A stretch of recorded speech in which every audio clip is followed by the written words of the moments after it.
राहुल गांधी अपनी बातों पर जो वो संसद में कह रहे थे, वो प्रेस कॉन्फ्रेंस में भी उसी शिद्दत से क्यों अड़े हुए हैं? क्या राहुल गांधी को, कांग्रेस को ऐसा अभय दुबे लगता है कि 24 के लिए एक बड़ा मुद्दा मिल गया है?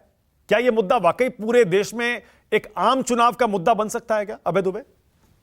देखिए, जहां तक मैं विपक्ष को और कांग्रेस को और राहुल गांधी की राजनीतिक रणनीति और मानस को पढ़ पा रहा हूं, वो मानते हैं कि मणिपुर के सवाल को बार बार उठाने से और जोरदारी के साथ उठाने से और उसके विभिन्न पक्षों को सामने लाकर वो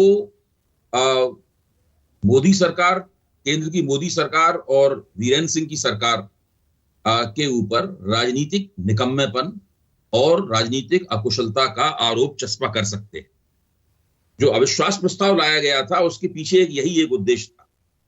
ये एक अलग बात है कि हम लोग अलग से समीक्षा कर सकते हैं कि वो लोग अपने इस मकसद में कितने कामयाब हुए। राहुल गांधी का फोकस लगातार इस बात के ऊपर है। वो इस बात से प्रभावित नहीं है कि उनके शब्द वहां से हटा दिए गए या किए गए। उन्हें प्रभावित होना भी नहीं चाहिए। वो जो उन्होंने संसद में बात कही है, अगर वो उसके प्रति बचाव की मुद्रा में चले जाएंगे तो उनका पूरा मकसद ही पराजित हो जाएगा। उन्हें तो उसके ऊपर अड़ना ही है। इसीलिए उन्होंने अलग से प्रेस कॉन्फ्रेंस करके उसको फिर से रेखांकित किया है। तो ये तो उनके लिए बहुत जरूरी है जो वो कर रहे हैं। दूसरी बात यह है कि मैं कांग्रेस और भारतीय जनता पार्टी की जो बहस है उसमें पढ़ने की बजाय एक दूसरी बात आपके सामने रखना चाहता हूं। अमित शाह ने, प्रधानमंत्री तो मणिपुर के ऊपर बहुत ही कम बोले, ये सही है कांग्रेस का कहना, लेकिन अमित शाह ने विस्तार से उसके ऊपर बातचीत की। अमित शाह ने जो बातचीत की उसमें जो बात सबसे ज्यादा मैंने पकड़ी वो बात ये थी, वो कह रहे हैं कि 4 तारीख से पहले ही, यानी 3 तारीख को ही मणिपुर का सारा जो ऊपरी प्रशासनिक अमला था वो बदल दिया गया था। सारे अफसर दिल्ली से भेज दिए गए थे और मणिपुर सरकार के सारे अफसरों को हटा दिया गया था। यानी मणिपुर व्यवहारिक रूप से केंद्र सरकार चला रही थी।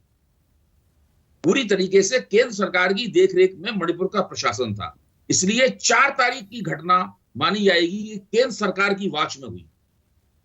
वहां के मुख्यमंत्री तो किसी काम के नहीं थे। मुख्यमंत्री तो पूरी तरह ढक्कन हो चुके थे। वो बने रहे टेक्निकल रूप से और हटा दिया जाता है तो कोई फर्क नहीं पड़ता। जो गृह सचिव थे, जो मुख्य सचिव थे, जो डीजीपी थे, वो सब केंद्र से भेजे गए। तो 4 तारीख की घटना भी केंद्र सरकार के तहत हुई। उसके बाद में उसके ऊपर जो 18 तारीख तक एफआईआर नहीं दर्ज हुई वो भी केंद्र सरकार के तहत हुई। उसके बाद किसी भी व्यक्ति को जब तक वीडियो नहीं सामने आ गया, आइडेंटिफाई नहीं किया गया, वो भी केंद्र सरकार के तहत हुआ। जब वीडियो के आने के बाद ही गिरफ्तारियां हुई, उससे पहले नहीं हुई, वो भी केंद्र सरकार के तहत हुई।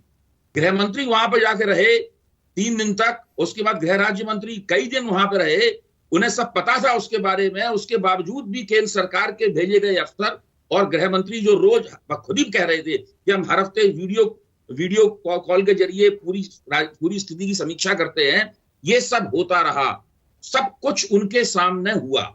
मैं ये मानता हूं कि विपक्ष इस पहलू को अपने आक्रामक भाषणों में, भाषण आक्रामक तो थे लेकिन वो इतने तथ्यपरक नहीं थे कि इस पहलू को ठीक से रेखांकित कर पाते।